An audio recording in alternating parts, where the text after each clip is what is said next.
Look around. You can find cars like these on AutoTrader, like that car riding your tail. Or if you're tailgating right now, all those cars doubling as kitchens and living rooms are on AutoTrader too. Are you working out and listening to this ad at the same time? Well, multitasking pro, cars like the ones in the gym parking lot are for sale on AutoTrader.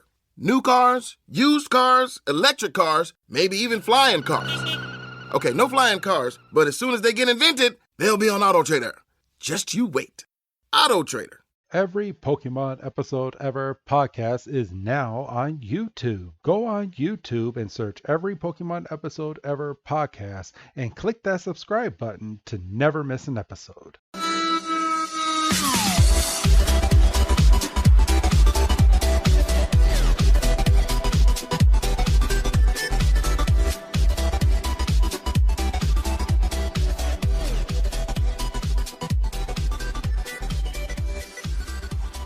Welcome back, everybody, to another fantastic episode of the Every Pokemon Episode Ever podcast.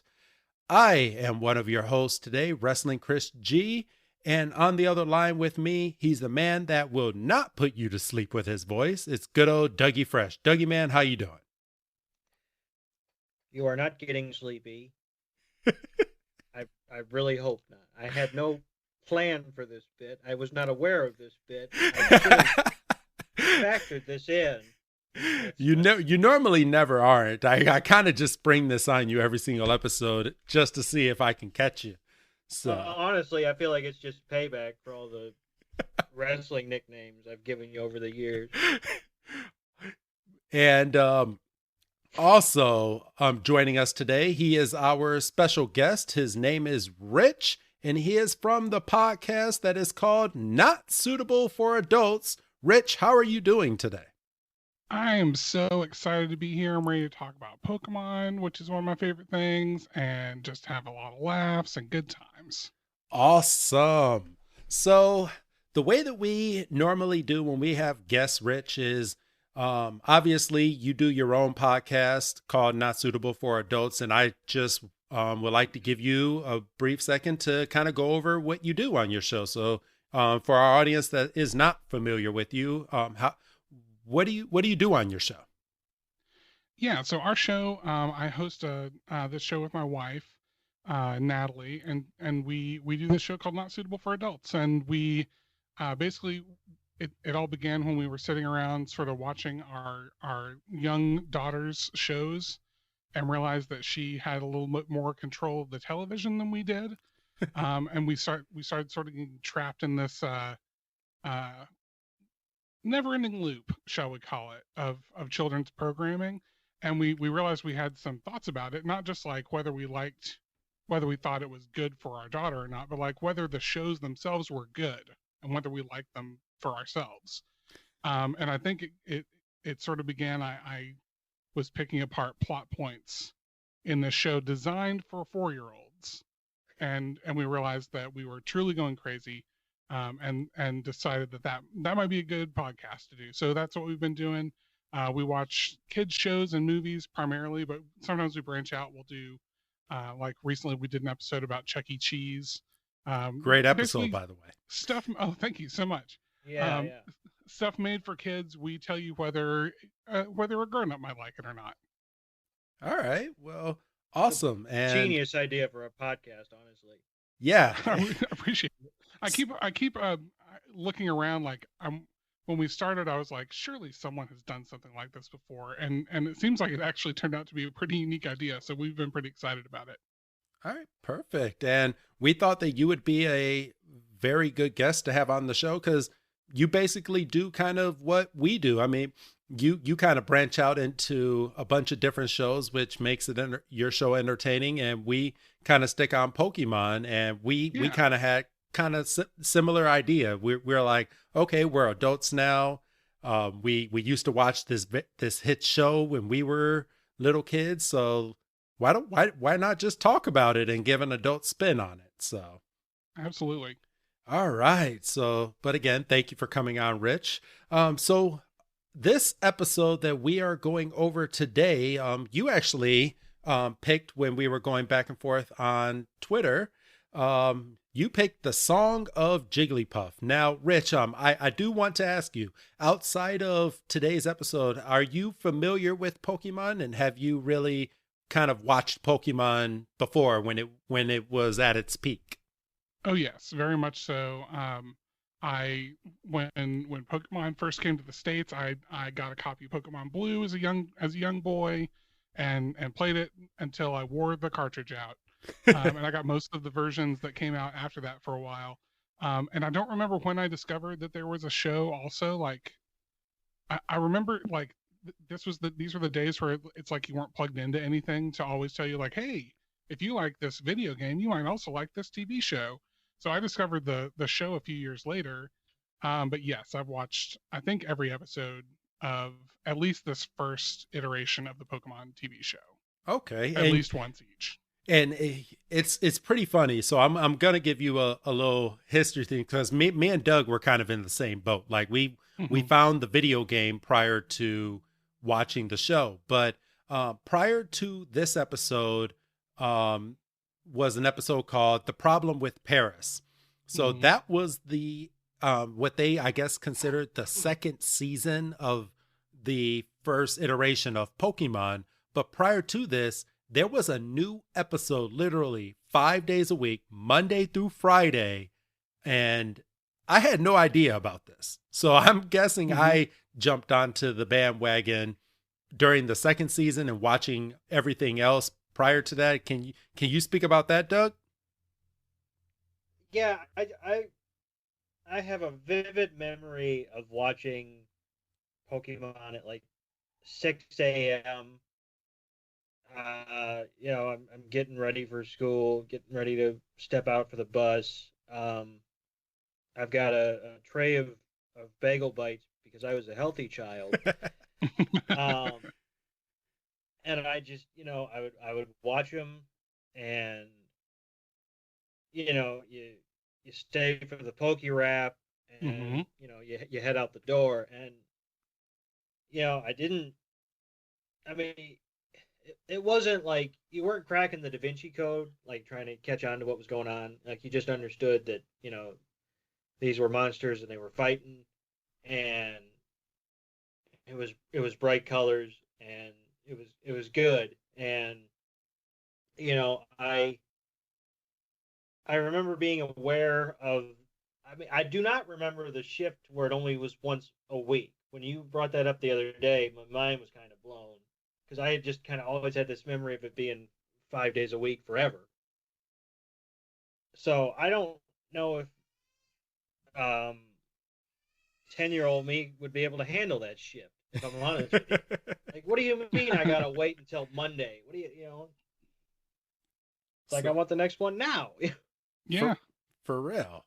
So, all right. So everybody that listens to our podcast on a weekly kind of knows that we like to go back in history of the Pokemon brand. So today's episode, the Song of Jigglypuff, coming from Japan, it was translated as Sing Purin.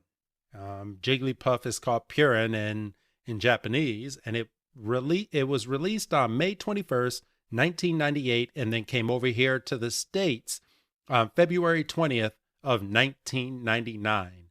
And Doug, what year does yours land on this year? 1963. Okay, so you are going first, as per usual, for the most part on the podcast. So what is your historical date of February 20th? Yeah, for the most part, until you scoop me out of spite. So on this day in 1963, Hall of Fame great Willie Mays becomes the highest paid player in Major League Baseball, signing a $100,000 contract with the San Francisco Giants. Ooh. And I ran that through an inflation calculator, and pardon me, $100,000 in 1963 translated to today is roughly $826 $1,000, and then there's some spare dollars and some spare cents. Okay. Well, that's awesome. Mine happened just a few years prior to us being born. Doug, mine happened in 1984, and that was the day Trevor Noah was born. And if you watch The Daily Show on Comedy Central, he is the latest host of that show. And yeah, that's what I have because, to be completely honest, February 20th was a pretty dry day in history. Like nothing really happened on this day. I didn't have a problem with it. Well, Yeah, hang on. I just did a quick Google of February Oh. 20th. And on February 20th, 1933, the 18th Amendment was repealed, Oh, which was prohibition. Oh, for goodness sakes, that would have been perfect. Yeah. there you go, Prohibition Doug. was That's repealed on this right day in down your field. 1933. That's all right. I make up for it. I'll make up for it in a week or so. 'Cause I got a doozy. All right. Dang. Oh, at least one of us on this call brought that up. Yeah. You know, this is why we bring up guests. This is why Oh, absolutely. pick up the ball when we drop it. You know. Yeah, and no joke, Rich. Just prior to us recording today, I'm seriously, I'm just scrambling. I'm like, I have nothing for this date. I'm just looking everything up, and I was like, okay, well, certain movies came out. I've never seen that movie. Haven't seen this movie. Don't really know anything about this artist. And then I came upon Trevor Noah, and I was like, oh, well, I can talk about him real quick because I come across Yeah. his show on Comedy Central every now and then. So I was like, I will pick him up. Just don't ask me about any segments on his show because it's kind of in the background. It's a background show for me, but I do know him. So, all right. So it's time to get into today's episode, and I'm going to go ahead and get this up on my good old tablet with subtitles on. Oh, whoa, we cannot have that on Or we can just, play the theme song. Yeah, that's not good at all. But yes, I got the show up right now, and my tablet. No, you don't. No, I don't. My tablet wants to be dumb. All right. So while I get that up, I do know the beginning of this episode. It has to do with our trio is actually going through a desert, and they're looking at Brock, and Brock was like, yeah, we have a good city that we're getting ready to come upon, but we haven't seen it yet. And everyone's complaining. They're tired. And over the hill, they come up on a city, which looks very familiar, like Las Vegas that we went over, Doug, in just a few episodes ago. And you want to kind of take it from here about the little frustration that we have, Doug? Yeah, this one thoroughly pissed me off because a couple of weeks ago we covered the March of the Executor Squad, and everybody's favorite Melvin the Magician says, well, my goal is to have a showroom in Las Vegas. And we spent a good chunk of time kind of, kicking that around. They're like, boy, it's awfully weird that they would just name drop an American city like that, just kind of apropos of nothing. I mean, wouldn't it make sense to make up a city, even if it doesn't appear in the games, which we've noticed a couple of them haven't. I mean, chief among them just sticks out in my head. There's no Gringy City in any of the games, but that featured heavily in an episode. Yeah, and they called it Neon City. Yeah, they called this city Neon City, and I almost fell off my chair when I watched it, because I'm like, this is what we were just talking about.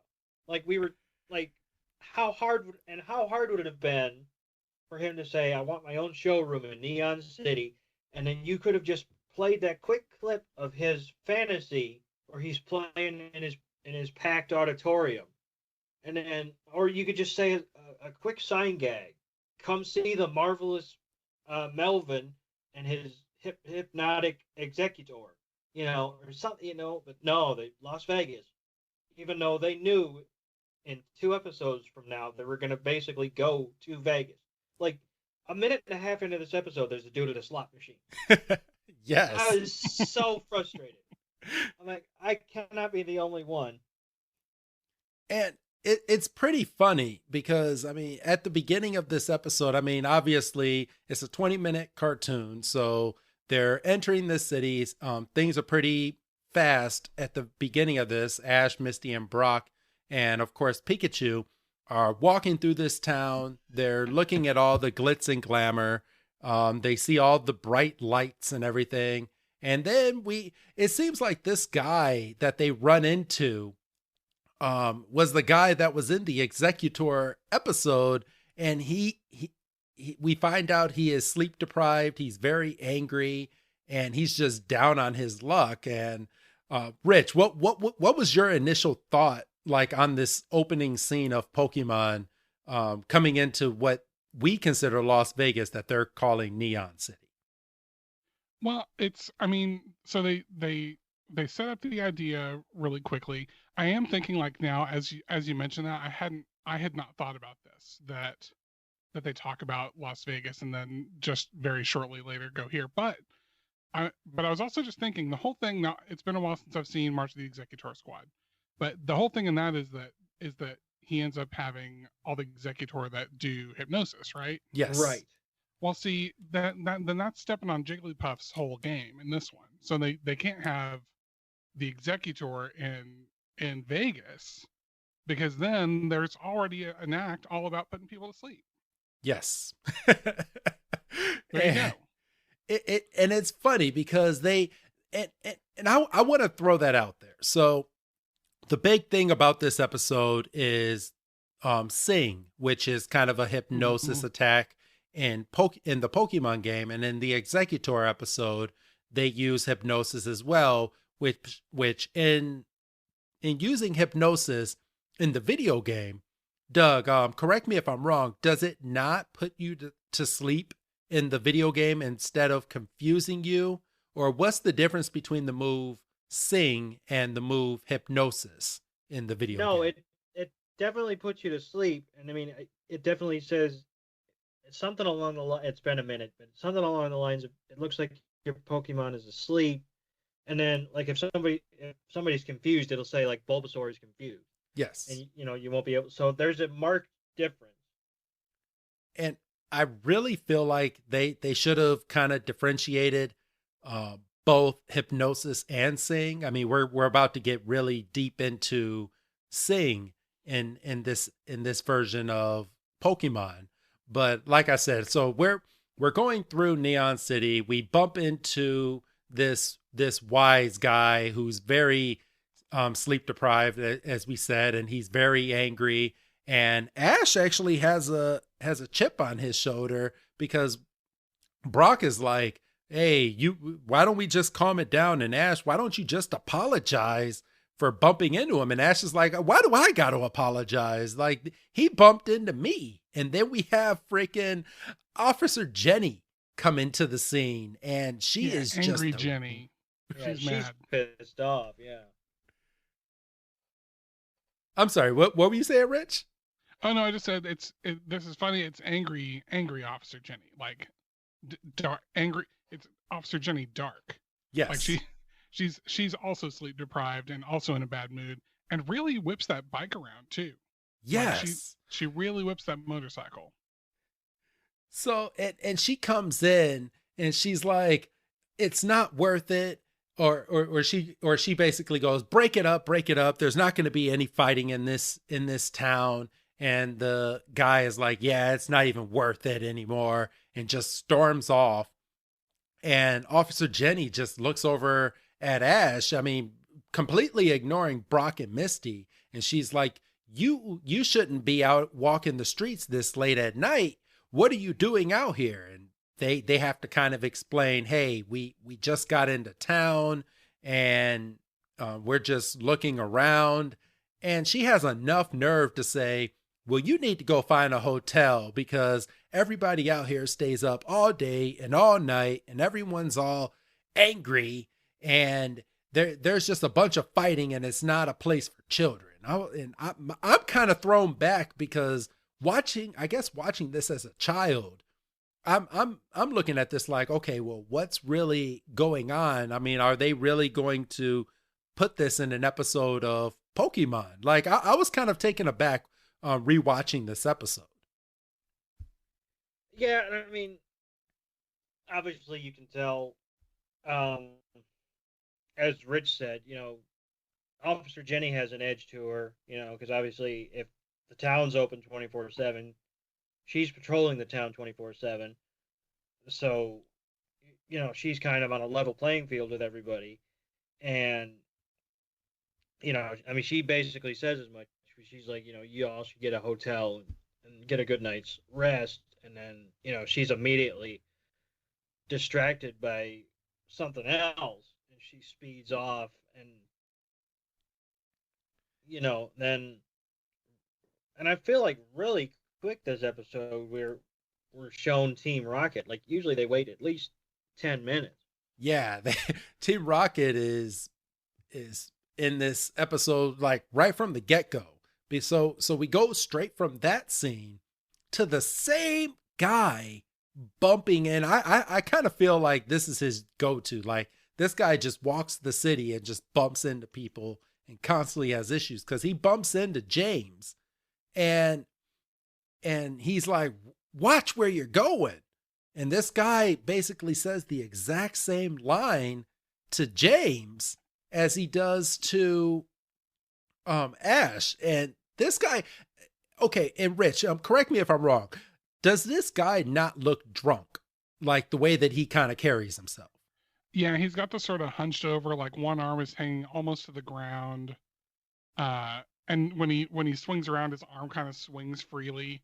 So yeah, he's definitely got a very loose look about him, like he's well lubricated.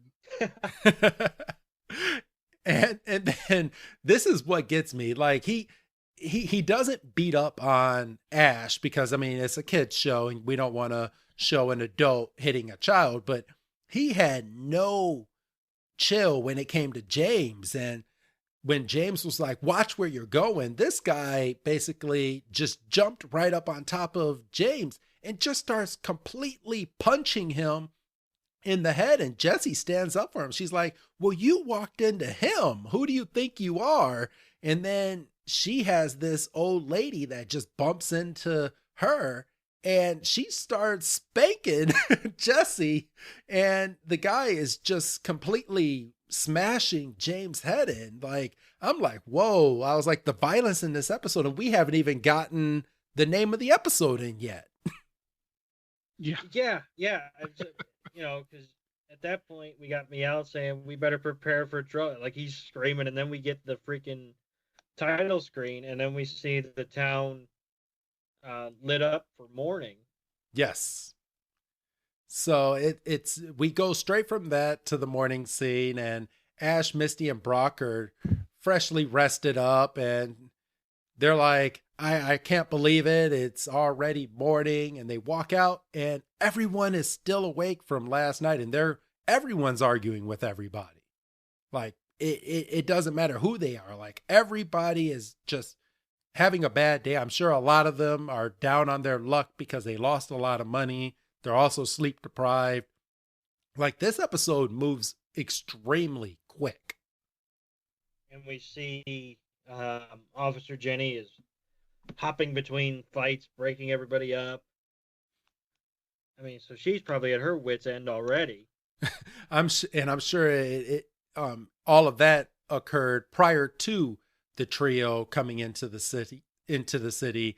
But just like I said, as they only have 20 minutes for this episode, so we go straight from that to Ash, Misty, and Brock just leaving Neon City, and they're back into the forest to continue their journey. And they're happy that it's nice and quiet in this forest. But this is when they come upon Jigglypuff, who just jumps onto a tree stump that's cut down, and Misty is just entranced with this Jigglypuff, saying that she's always wanted a Jigglypuff, and is corrected by Brock, who says, you're a water trainer Pokemon. Don't you only want water Pokemon? She's like, yeah, but I've always wanted a Jigglypuff. Like I kind of turned my head sideways and I was like, well, pick a lane, Misty. I mean, she might as well have just said, yeah, but it's cute. So at this point, I thought Misty was kind of an ass, and I'm gonna toss this over to you in just a second, Rich. But she throws her Pokeball out and gets Staryu to battle this defenseless Jigglypuff, and Staryu just full on just blasts Jigglypuff. Jigglypuff doesn't even like fight back at all. Like after Staryu blasts the Jigglypuff, why didn't Misty just throw a Pokeball and catch this thing? Yeah, that's actually how I feel with a lot of this show. Like, there are very few episodes where they encounter a rare Pokemon where I'm not like, why aren't you trying to catch this thing? Yes. Because that's literally the thing. That's your whole thing, is that you must catch them all. And so yeah, this good bouncy jiggly boy comes out, and they're like, all right, let's fight, which I'm like, yes, that's what you're supposed to do. Go ahead and hit it. And they hit him hard with a double edge attack. Yes. And about knocks Jigglypuff out, and it's like, now you throw your Pokeball and you catch that bad boy. And and no, they don't. They're like, oh, did I hurt you? It's yeah. Like, yes, you did. That's what you do.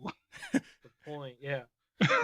And I completely went over that as she's calling Staryu out, freaking Psyduck comes out, and she completely just yells. Like, she's always berating her Psyduck, and Psyduck will get his day of glory a little bit later on in the series, but she is so mean to this Pokemon.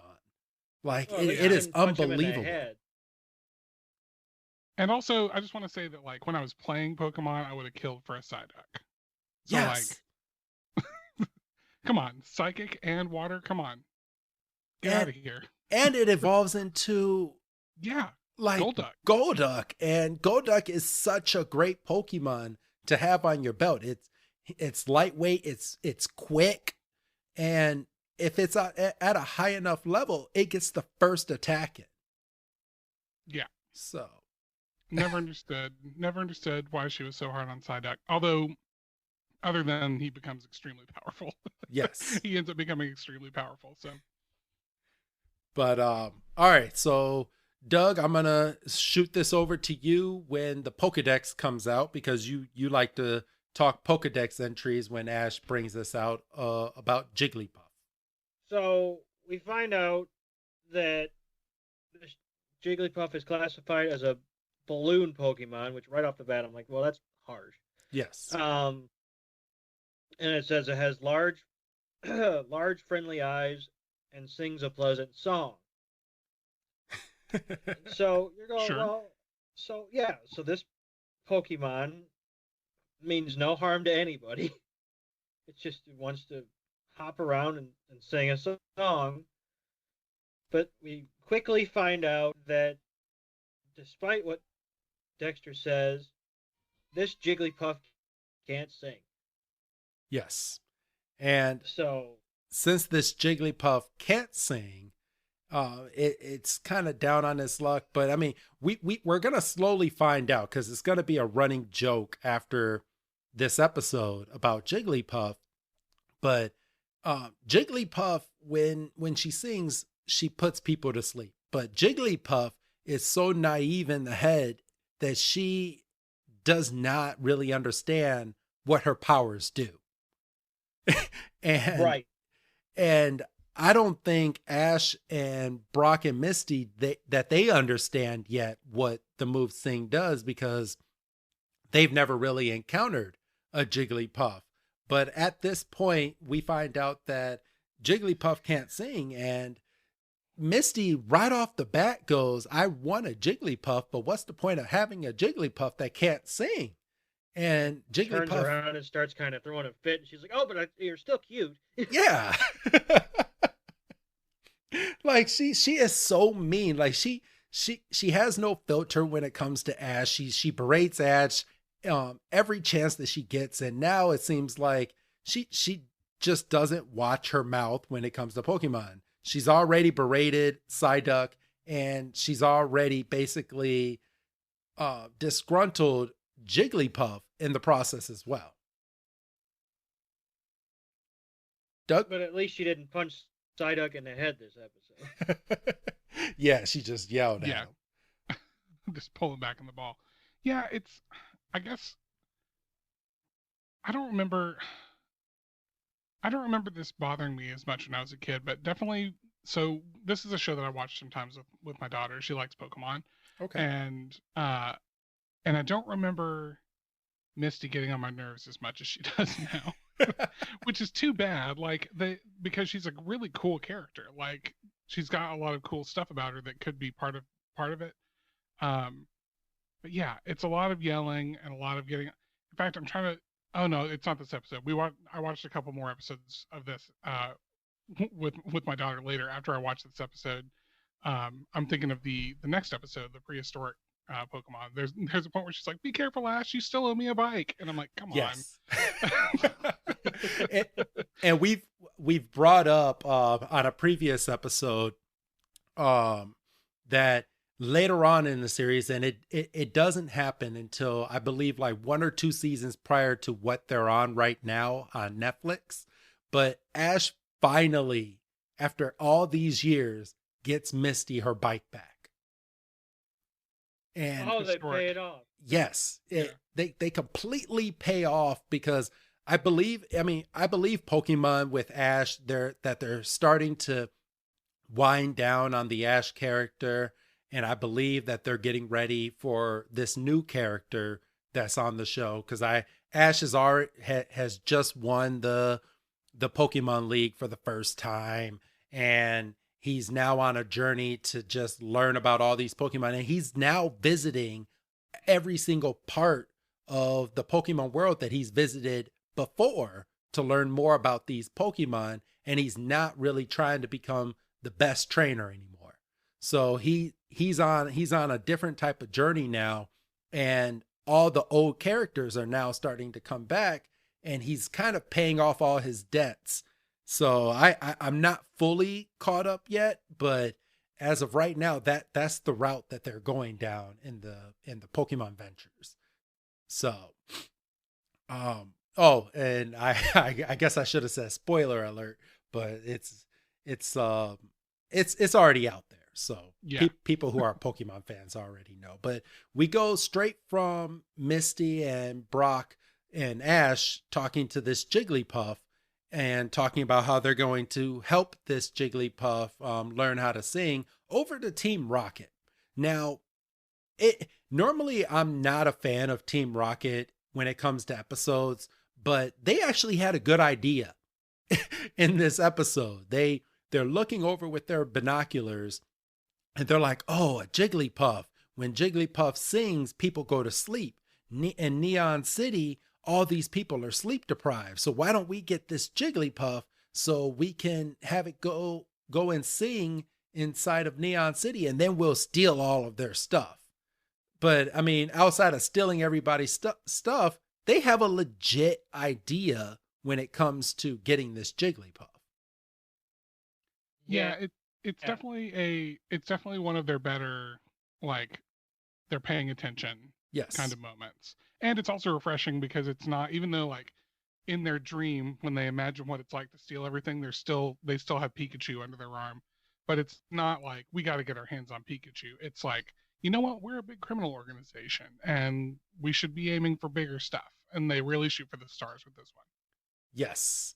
And and normally I don't do this, but James and Jesse, they pop up right in front of Ash and the gang, and they have a new song that their one-off song, and I thought that the lyrics were basically really good the way that they were putting this together. They're basically singing. They're like, "We're Team Rocket. We hope you like this song." And they're trying to hype up this Jigglypuff. And I'm gonna kind of read over a little bit of the subtitles as part of their song. And James starts, he's like, "Pump up the music." And then they're like, "You know us as Team Rocket and we fight for what is wrong. We're tired of our motto, so we thought we'd try this song." And then they go into their whole Jesse and James motto, and they just rock out to this song. And I think it's pretty cool that they didn't do their regular motto and they full blown have like a 90-second song in this episode. Doug, I mean, what did you think when you heard this? I mean, it fits for the theme, right? I mean, they hatched this master plan in the bushes, and they're like, well, we gotta kind of try to get Jigglypuff on our side, and I mean, I can poke holes in the fact they basically wrote this song in 10 seconds. They had a freaking costume change. We just talked a couple weeks ago about Brock and Ash's party suits. I have no idea what's going on right now. So I just like this song. Like James, he's like, "I am the handsome one." Jesse's like, "I am the pretty one." And they even put in the song that they're still after Pikachu, but they're going to take a backseat to Pikachu for right now because they want this Jigglypuff. And as soon as they're done with this song, this is the part that I have a problem with. They said nothing in this song about wanting to steal stuff from people over in Neon City, but Ash immediately just gets on his high horse and just attacks Team Rocket for no apparent reason at all. Like they weren't provoked this time. They weren't like nothing. Like it really irritated me because they sang this song. I mean, the trio didn't like it, but they go straight into attack mode. I'm like, whoa, wait a minute. Whoa, what? Yeah, but Team Rocket does not deserve the benefit of the doubt. Yeah, their track record is not great. They have done nothing in the 45 episodes of the show that we've done, or however that's close if it's not right.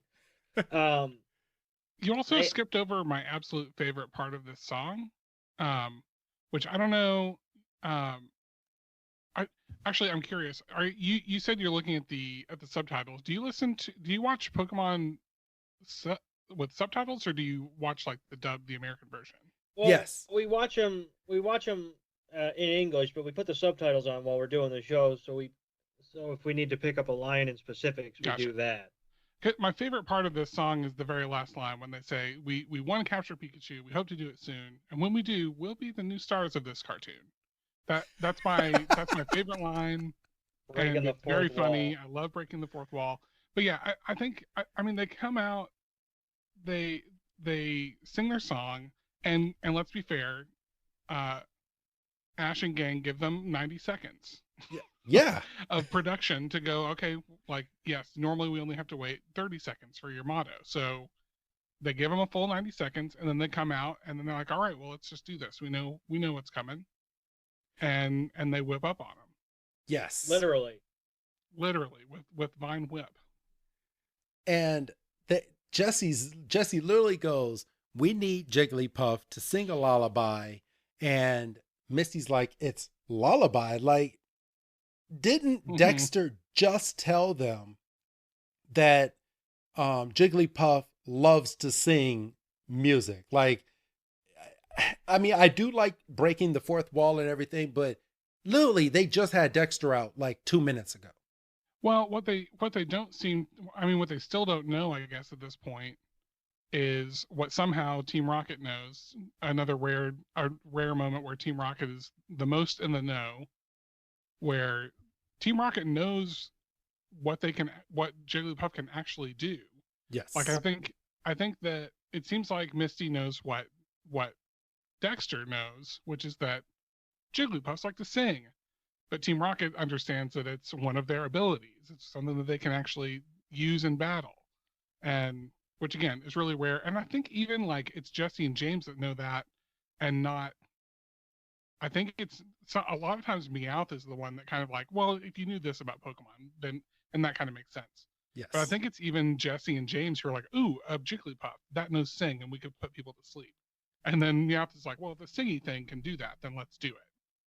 So yeah, it's just when they were like, okay, so it's gonna sing the lullaby. Misty's like, a lullaby, and James blatantly goes, yeah, when Jigglypuff sings the lullaby, Team Rocket's gonna be blasted right to the top.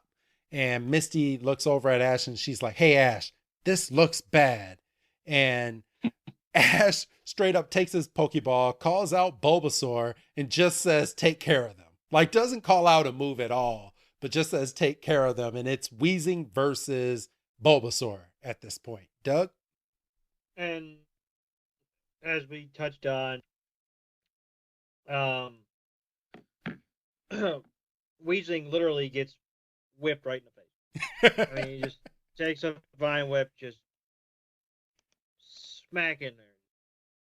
And, you know, he's spun around, and he's dizzy, and he releases some kind of a smog or something or other. Yes. And Team Rocket just gets it, and then Staryu just literally water cannons them out of shot.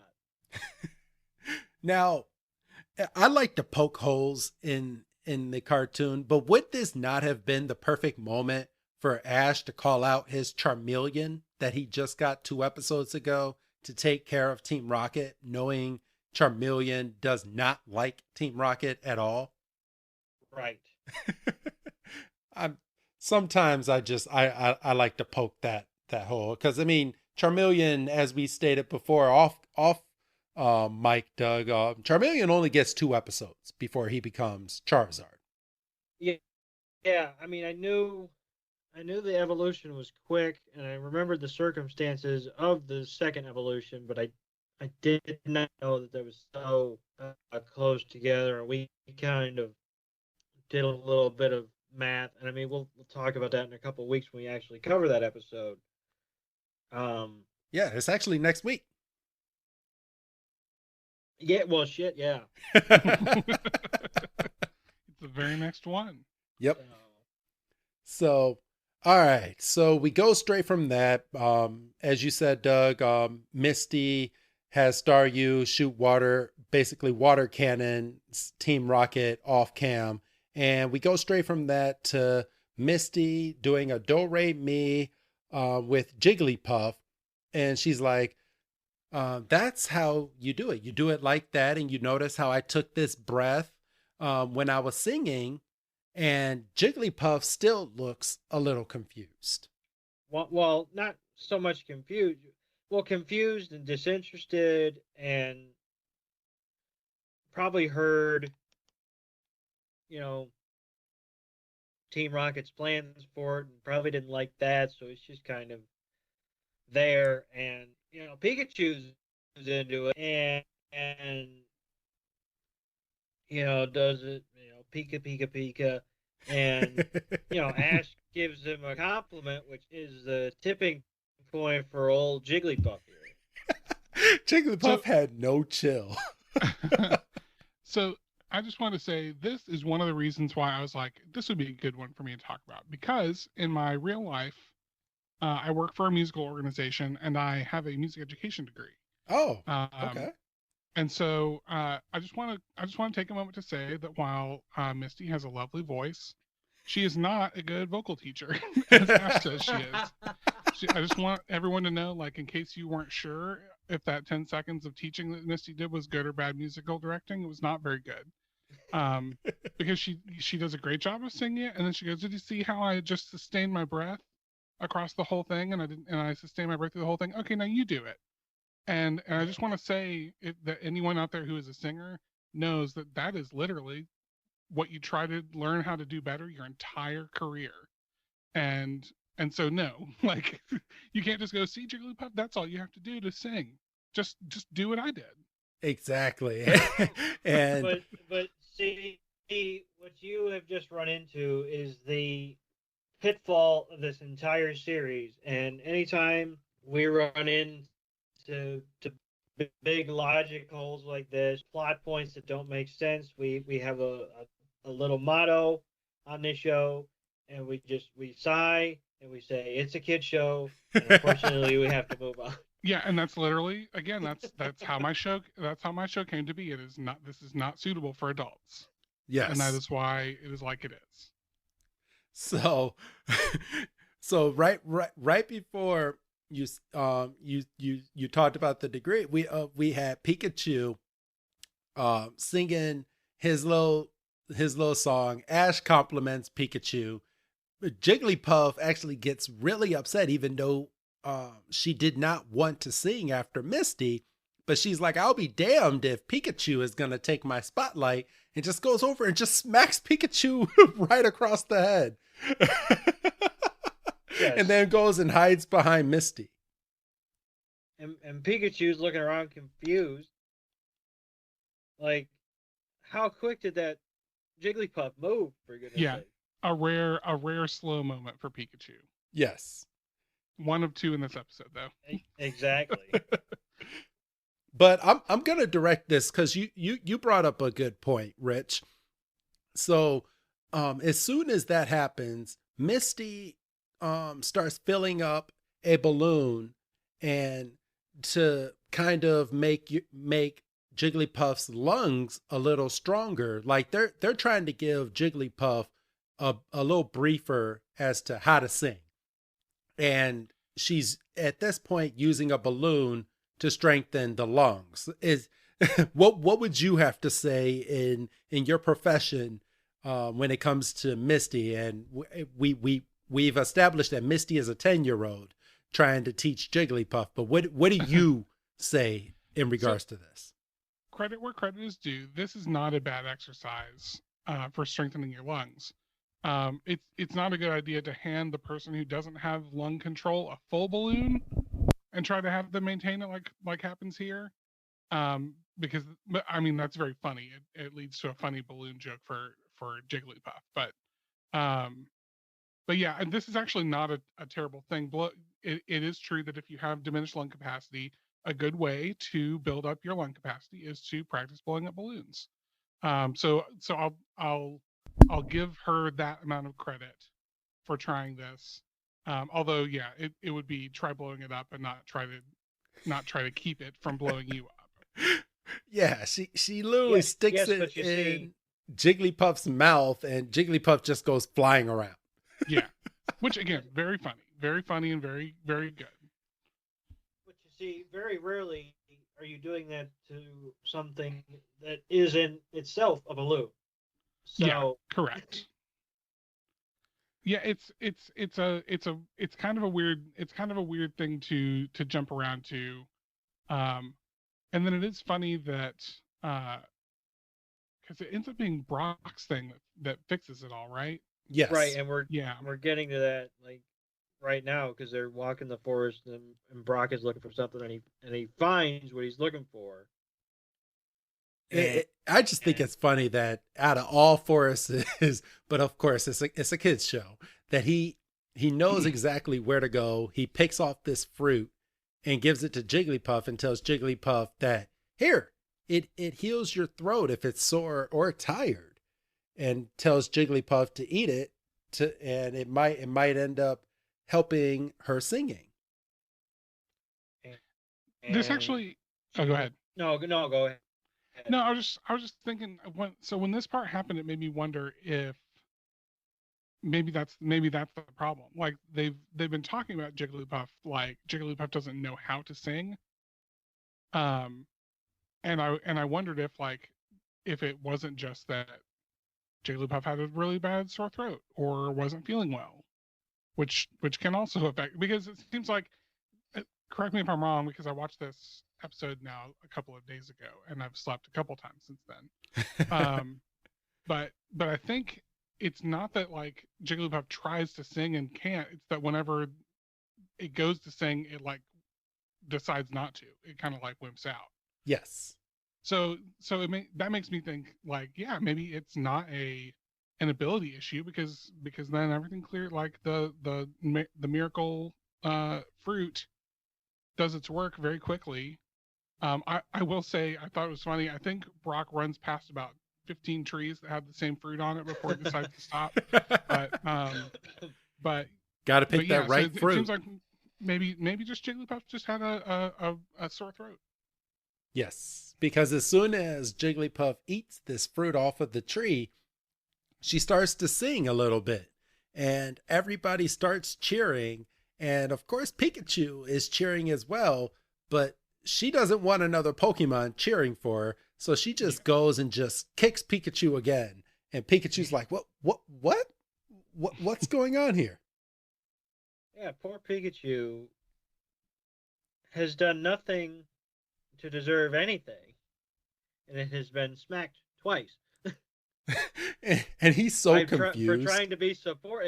And yeah, like you said, he's looking around. He's absolutely just befuddled. And we get a classic, Pikachu head tilt into the commercial break.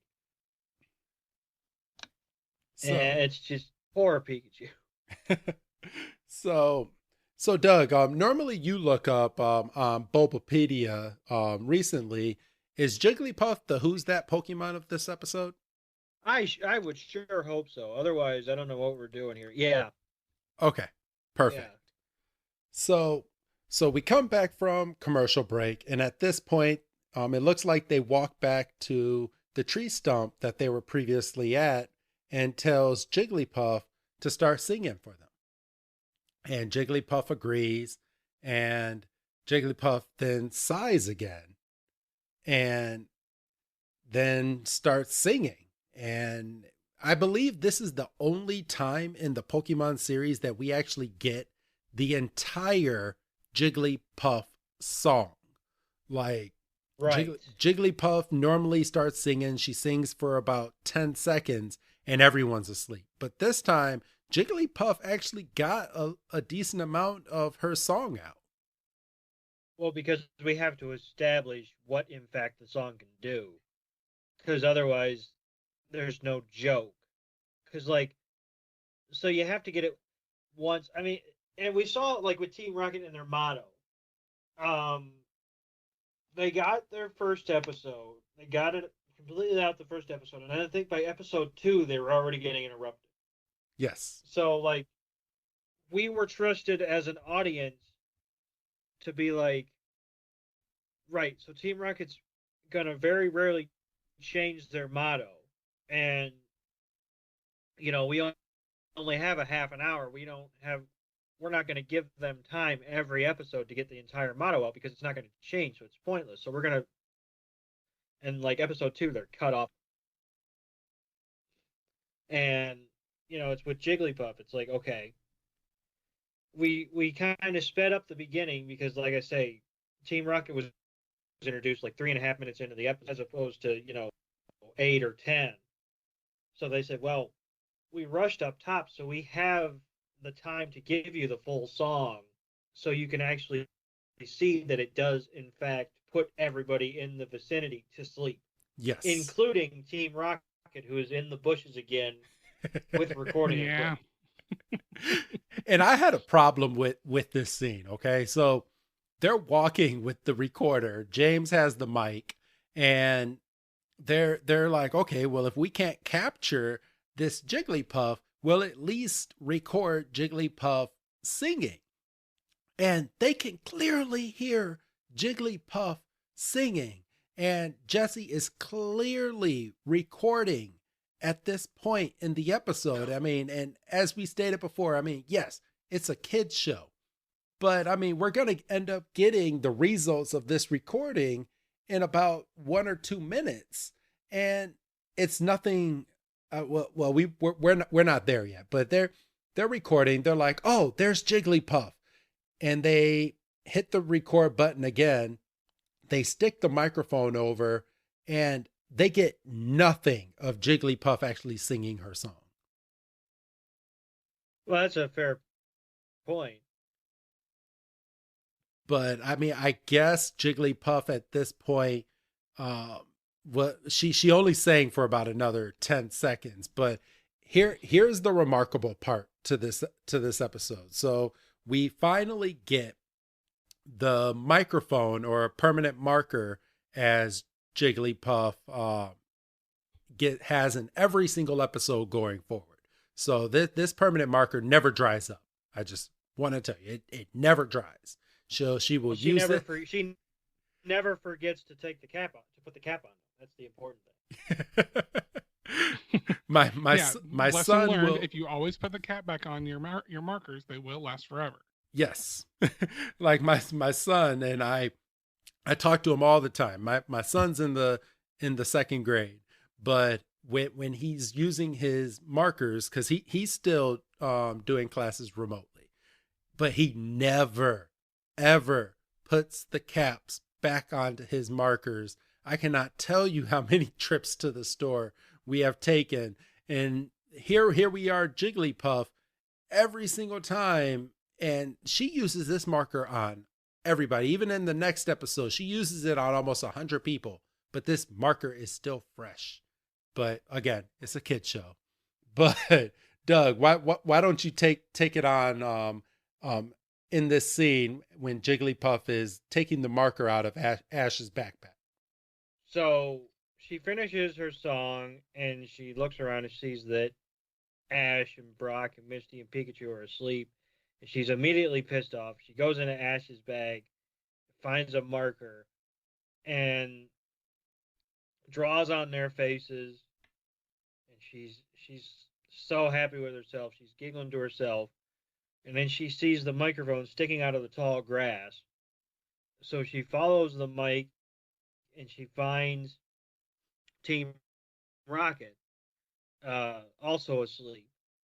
And she goes over and pokes them real quick and then finds out they're asleep. But they don't get the marker. They get smacked around. Yes. And then they get the marker.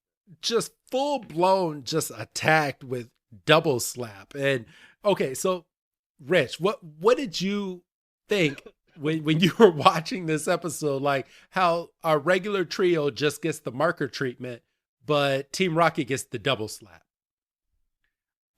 I kind of, I don't know. I kind of like that there's a little bit of a mix up of action there, but I think that might be because I know that for the rest of forever, Jigglypuff will be scribbling on people's faces.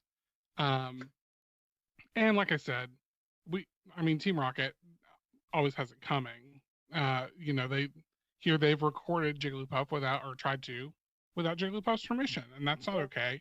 Right. So yeah, I think a justified double slap there. All right. And so we go straight from that to everybody starting to wake up. Brock is the first to wake up, and he looks over at everybody and he's like, "What happened to your face?" And then Misty and Ash look at each other and then they just wipe their face, and this marker comes right off. So it's not a permanent marker. It's one of those erasable markers, which I guess, why do they have that in their backpack? I have no idea.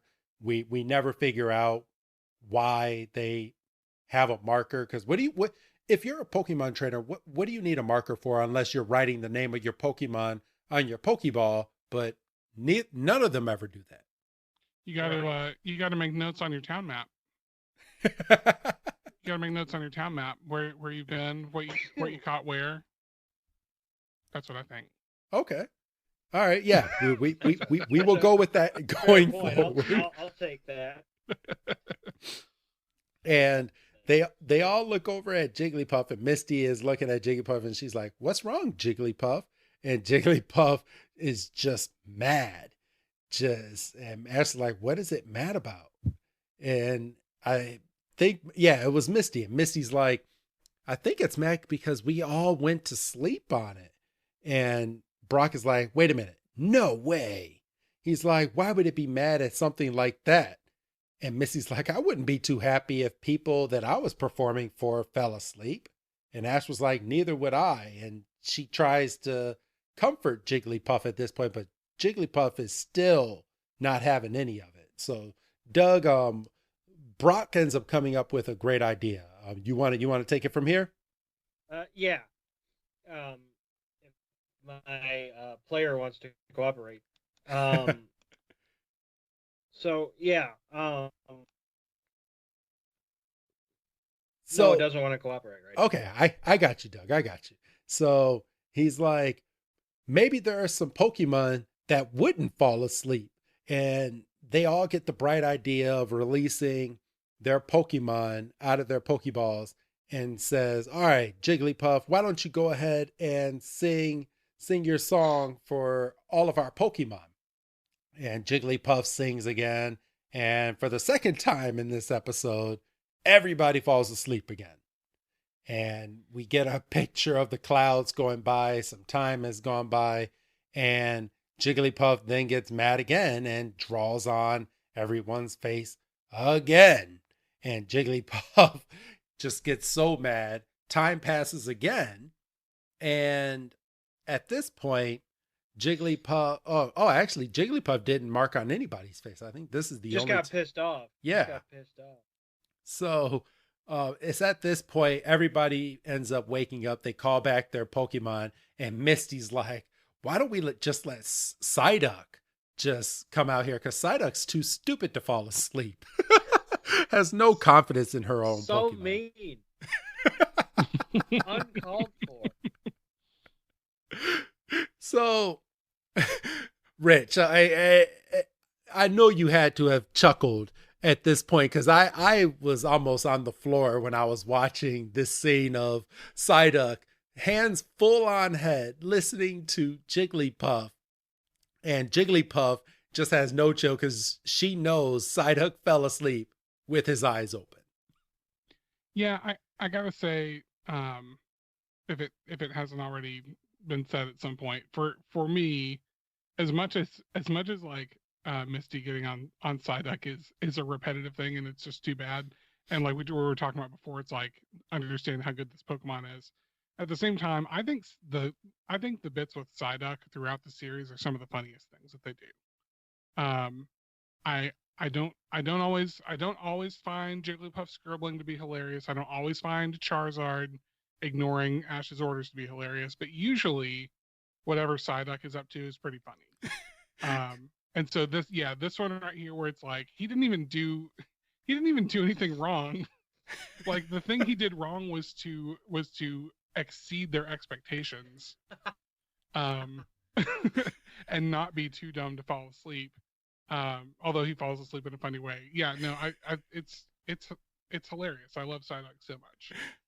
And my thing is, how can Misty get upset? Because she along with Ash and Brock and Pikachu was just asleep for the third time in this episode. But she pokes Psyduck, and we get the sound of Psyduck with sounding like there's just nothing but air inside of Psyduck, and he just falls over, hands still on his head, and she full-blown yells at him and goes, "You stupid Pokemon, you're just sleeping with your eyes open. What are you good for?"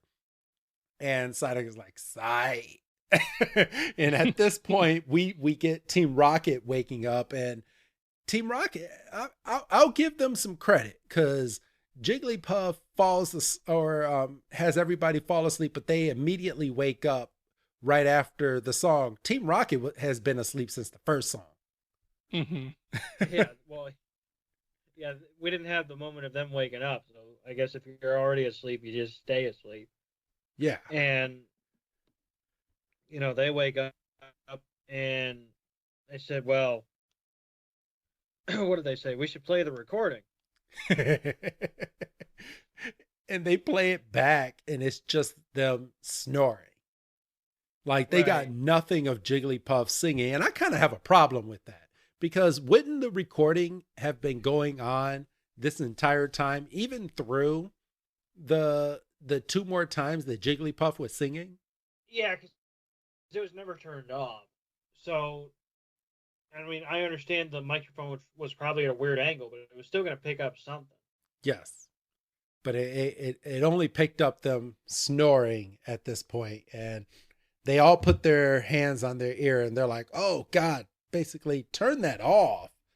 And we get back to our trio, and everyone's like, this must be real frustrating. Jigglypuff has a very, very beautiful voice, and nobody can listen to the whole song because it puts everybody to sleep.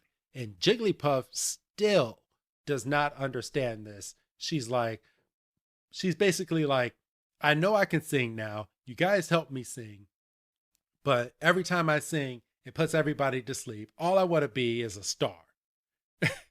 And I kind of feel bad for this Jigglypuff at this time.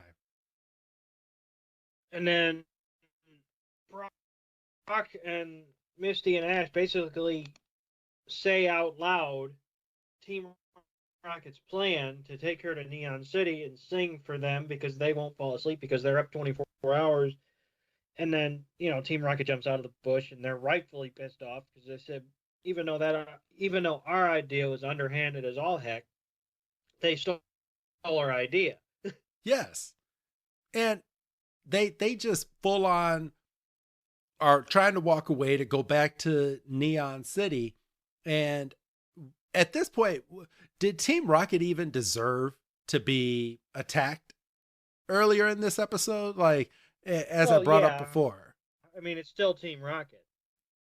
Yeah, I guess you are right. Yeah, I think this is one of those, and this happens a fair amount, but like the final act of this episode, which is this, is like our trio's like dumbest point because yes, they are 100% copying Team Rocket's plan, and then not to jump ahead too far in the story, but then they're like fully tricked by Team Rocket, and end up executing their plan, and everything ends up fine as it always does. But like, yeah, this is not the brightest moment for our heroes. No. So Doug, you want to take it from here once they get back to Neon City and they're trying to find an outdoor stage that everybody can enjoy Jigglypuff's song.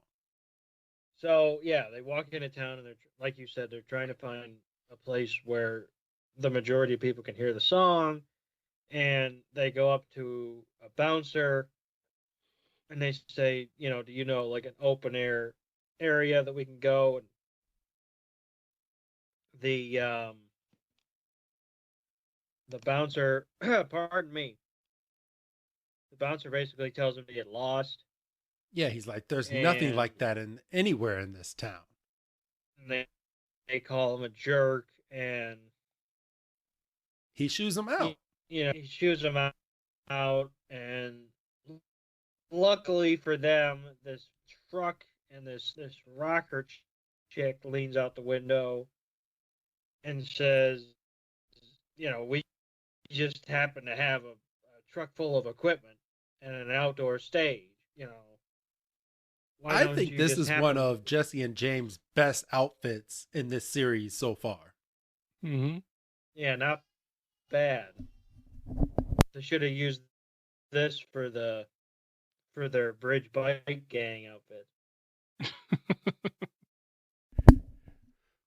But all right, so as Jesse and James are pumping up Jigglypuff again, they have a truck that's full of gear, and Brock is like, holy crap, that's a big stage. Those are some big microphones.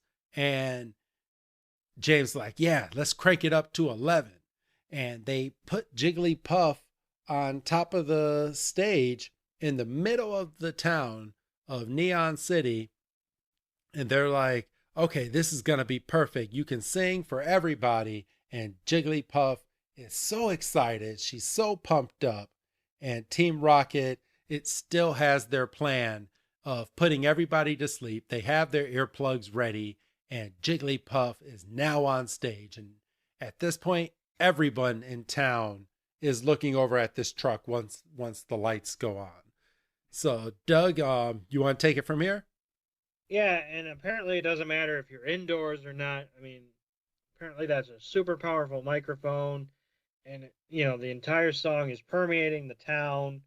And we cut back to Jigglypuff on stage, and we have a substantial crowd in front of the stage, and they're just looking slack jawed, and we can see a few people are affected. And then we cut to Team Rocket, and even though they have comically large earplugs in, they start dozing off, and we got people asleep leaning against slot machines, and people asleep in diner booths and in the shopping in the in the grocery store. Jesus Christ! And we see that Officer Jenny's passed out on her bike for what could possibly be the first time in a month, and we see that our trio's getting their fourth nap of the damn episode, and Jigglypuff has successfully put the entire town down for a nap, and opens its eyes and just is beyond pissed and just starts marking up everybody, just going throughout the town, just in the shops, and just everybody gets a marker. And Rich, what was your response when everybody is asleep and Jigglypuff was just so angry at this point? It's actually funny. We've talked now a lot about how the pace of this episode is very fast because they are trying to get a lot. They're basically introducing and fully fleshing out a character that's going to be a recurring character on the show. And this is like a time where a lot of time gets used on making sure we get that Jigglypuff went to every room in the city to mark up every single person's face. It's definitely a funny moment. Who among us hasn't woken up to their friends drawing on their faces, and everyone just has a hearty laugh about it. And it's a good time. Like, everyone kind of wakes up and it's a silly moment and everyone's in a good mood. So yeah, I mean, it's a fun moment. Yes. And I'm glad you brought that up, because once everyone is woken up, the trio basically comes to the conclusion that yes, Jigglypuff puts everybody to sleep, but once everybody wakes up from their slumber, they're just as nice as they can be. Like, everybody's happy. Everybody's so apologetic at this point. And even the I'm going to call him the drunk guy from the beginning of this episode walks up to Ash and completely apologizes for bumping into him the night before. So it basically turned this whole entire episode around. And everyone's so happy. Everyone seems to be apologizing to one another. And then they're looking around and they're like, where is Jigglypuff? Well, Jigglypuff is not there anymore because it was nighttime and all of you went to sleep and Jigglypuff just ran away. Yeah, I mean, he's gone. And, I guess what else is left to do once you've marked up an entire town? I mean, you don't stick around, you leave. Yeah. And I'd like to say that this is the first time Team Rocket seems to have not blasted off, but even once they woken up, they're just in a cheerful mood. They're like, yeah, we failed, but you know what? We're just going to continue on our journey. And they're just marching out of the town for the first time in a long time, not being defeated or anything. And he's even singing walking out of the town. Well, yeah, but you hit the nail on the head. I think they're just happy that they're just leaving on their own accord, as opposed to being thrown in a hot air balloon or thunder shocked away or water gunned out of frame or whatever. So we're coming to the end of our episode, and the trio is back into the forest where they first saw Jigglypuff, and they're getting ready to go to the next town that they're off to. And Misty's complaining that she did not capture this damn Jigglypuff. Like, she had the opportunity. You could have caught this Jigglypuff and then gone through the rest of this episode the way that the episode was laid out, and you didn't. Like, you attacked this Jigglypuff. This Jigglypuff was defeated and crying and could have been yours. Yeah, you have no one to blame but that's the yourself, problem. Misty. Well, yeah, but that's the problem. Jigglypuff put on the waterworks, and they let their guard down and forgot that they were Pokemon trainers. Yes, and I'm sorry. What were you saying, Rich? No, just exactly the same thing. It's just you have no one to blame but yourself, Misty. Like, you've been out there, like, spoiler alert, you're a gym leader, and come on, you should know what to do. Yes. So at this point, the heroes are leaving up on their journey, but what happens at the end of this episode, and I'm going to point this out. Jigglypuff starts following the trio out of the, well, into the forest, and is going to continue to follow our trio on their journey. But Jigglypuff clearly has the marker with no cap on it and is about to follow on this journey. So yeah, after I spent that whole time saying, "Oh, Jigglypuff's responsible," it puts the cap on, made me look like an idiot right away. Shoot. Just marked up the whole town and left the cap of the washable marker inside of the cafeteria. Oh, what the heck, Jigglypuff.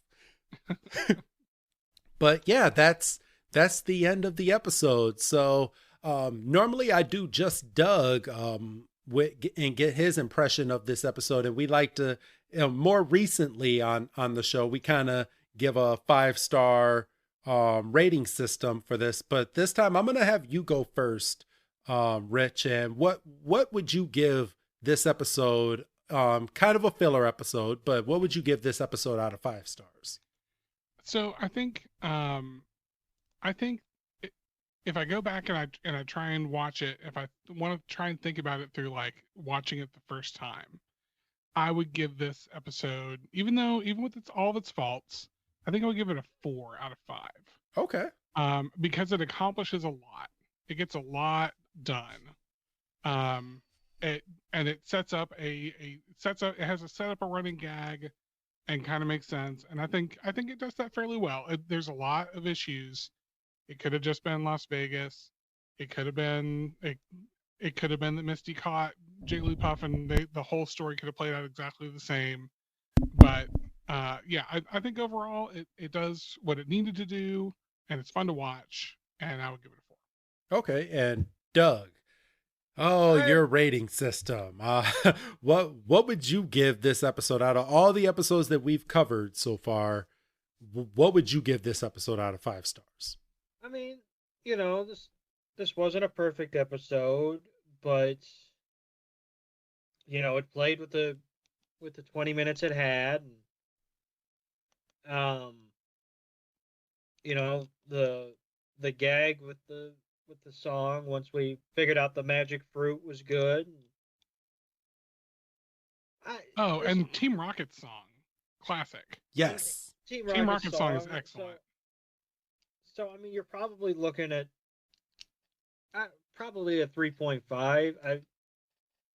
I don't know what it would have needed, what that other half a point would have needed, but I just, maybe a little bit more action, so to speak. I mean, it was heavy on the comedy, and you got to sacrifice at some point. But yeah, I would say 3.5. Okay, and yeah, I'd give it a steady 3, maybe 3.5 on this episode. So yeah, just like you said, Rich, this episode basically sets the standard for Pokemon episodes going forward. So at this point, it accomplishes a lot. And we're actually gonna follow up on this episode in the next episode, but we're not gonna jump towards that as of right now, because it would defeat the purpose of everyone listening to next week's episode. But all right. At this point, I'm just gonna throw out there, next week's episode is the Attack of the Prehistoric Pokemon, or translated from Japanese called Resurrected Fossil Pokemon. And you know what? I'm gonna go with the Japanese title this week. Doug, Rich, how do you both feel about the name of the episode and what we're about to accomplish as of next week? Translation's too wordy. Yeah, it's very scholastic for a children's show title, but it's a much more, definitely a more epic sounding title, and it's a really cool episode. So I mean, yeah, it's cool. But yeah, I agree. It's probably a good idea to have made that one. Yes. So, all right. Well, at this point, Rich, how can our audience find you? Do you have anything that you would like to plug? Your Twitter, any social media? How can our audience find you going forward?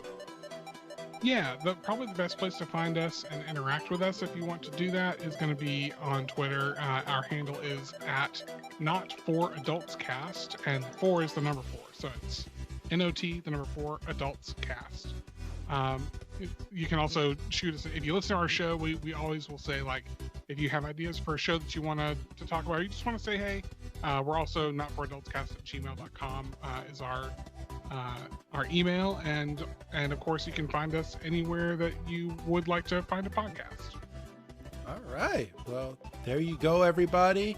So at this point, I'm gonna lay it on out there for Rich to go ahead and say goodbye to the audience, and we will love to have you on for a future episode, and we always extend that offer for all of our guests. But go ahead and say goodbye to our audience for today, Rich.